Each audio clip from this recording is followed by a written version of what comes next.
चौकन्ना रमेश। यह कहानी रमेश नाम के एक साधारण इंसान की है जिसका गांव के मुख्य बाजार में किराने की दुकान थी।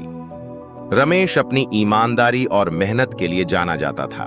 उसकी दुकान का नाम था रमेश किराना भंडार और इस दुकान से न केवल उसका गुजारा चलता था बल्कि यही दुकान उसके जीवन का एक अहम हिस्सा बन चुकी थी। रमेश अपने काम में इतना तल्लीन रहता था कि उसकी नजरें दुकान के सामने रोड पर होने वाली हर एक गतिविधि पर बनी रहती थीं। हर रोज सुबह से लेकर रात तक रमेश दुकान के सामने आने जाने वालों पर एक नजर रखता था। बाजार के लोग कहते थे कि रमेश से कुछ भी छिपाना नामुमकिन था। किसी की भी हरकत उसकी तेज निगाहों से बच नहीं सकती थी। एक दिन बाजार में अचानक एक ऐसी घटना घटी जिसने रमेश को एक नया रूप दे दिया। यह घटना केवल एक साधारण चोरी नहीं थी बल्कि इसके पीछे एक बड़ा षड्यंत्र था। एक रात जब सब लोग बाजार से घर लौट गए थे और रमेश अपनी दुकान बंद करने की तैयारी कर रहा था, उसने देखा कि बैंक के सामने कुछ अजीब हरकत हो रही है। रमेश की दुकान के ठीक सामने थी और रमेश अक्सर देखता था कि बैंक के कर्मचारी रात में सब कुछ चेक करके ताला लगाकर जाते हैं। रमेश को लगा कि कुछ गड़बड़ है क्योंकि रात के समय बैंक में कोई नहीं होता। उसने देखा कि दो लोग बैंक के दरवाजे के पास खड़े हैं और किसी तरह का काला कपड़ा ओढ़े हुए हैं ताकि कोई उन्हें पहचान न सके। वह समझ गया कि कुछ न कुछ गड़बड़ है। अपने दुकान की बत्तियां बुझाकर रमेश चुपचाप उन लोगों की हरकतें देखने लगा। रमेश ने ध्यान से देखा कि एक आदमी बैंक का ताला तोड़ने की कोशिश कर रहा है जबकि दूसरा आदमी चारों ओर निगरानी कर रहा है। जैसे ही ताला टूटा, दोनों लोग धीरे से बैंक के अंदर घुस गए। रमेश की धड़कनें तेज हो गईं। उसने समझ लिया कि यह एक संगठित चोरी की योजना है। उसके मन में एक सवाल कौन था, क्या उसे पुलिस को बुलाना चाहिए या फिर खुद ही इनका पीछा करना चाहिए। रमेश जानता था कि इस तरह की घटनाओं में पुलिस का दखल जरूरी होता है, लेकिन उसे डर था कि अगर पुलिस समय पर नहीं आई तो ये चोर चोरी करके भाग सकते हैं। उसने अपने मोबाइल से पुलिस को कॉल किया और धीरे से अपनी दुकान के अंधेरे में छिपकर चोरों की हरकतों पर नजर रखने लगा। रमेश ने पुलिस को सारी जानकारी दी और बताया कि दो चोर बैंक के अंदर हैं और वहां लूटपाट कर रहे हैं। उसने पुलिस को समझाया कि बैंक की तिजोरी की दिशा में कैसे जा रहे हैं और वहां किस तरह की हरकतें कर रहे हैं।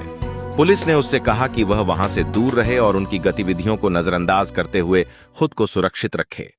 हालांकि रमेश की जिज्ञासा इतनी बढ़ गई थी कि वह चुपचाप दुकान के दरवाजे के पास खड़ा होकर उन चोरों की हरकतें देखता रहा। उसने देखा कि वे दोनों आदमी बड़ी होशियारी से बैंक की तिजोरी का ताला खोलने की कोशिश कर रहे हैं। जब पुलिस थोड़ी देर तक नहीं पहुंची तो रमेश के मन में एक नया विचार आया। उसने सोचा कि अगर वह कुछ समय और इन चोरों पर नजर रखेगा तो उससे इनके इरादे और भी साफ पता चल सकते हैं। वह चुपचाप बाहर खड़ा रहा और इनकी हर गतिविधि को देखता रहा। उसने देखा कि चोरों ने बैंक की तिजोरी तोड़ दी है और वहां से पैसों से भरे बैग निकाल रहे हैं। अब रमेश की सांसें थम सी गईं। उसके मन में डर था लेकिन साथ ही उसे पुलिस पर भी भरोसा था कि वे समय पर आ जाएंगे। उसने अपने मोबाइल पर एक तस्वीर ली और उस समय का वीडियो भी बना लिया ताकि पुलिस को सबूत मिल सके। जैसे ही चोर पैसों के बैग लेकर बैंक से बाहर निकले, रमेश ने पुलिस की गाड़ियों की आवाज सुनी। चोर घबरा गए और भागने का प्रयास करने लगे, लेकिन पुलिस ने पहले से ही चारों तरफ घेरा डाल रखा था। एक तरफ रमेश की चालाकी और पुलिस की तैयारी ने मिलकर चोरों को भागने का कोई मौका नहीं दिया। पुलिस ने उन दोनों चोरों को चारों तरफ से घेर लिया और उन्हें धर दबोचा।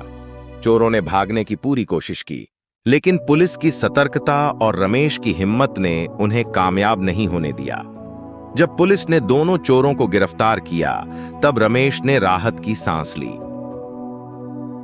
पुलिस ने रमेश की तारीफ की और उसकी मदद की वजह से चोरी को रोका जा सका।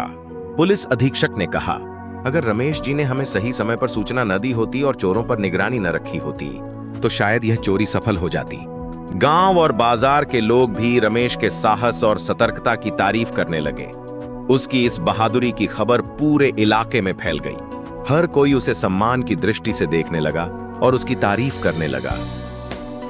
सच्चे नागरिक की पहचान उसकी सतर्कता और समाज के प्रति उसकी जिम्मेदारी से होती है।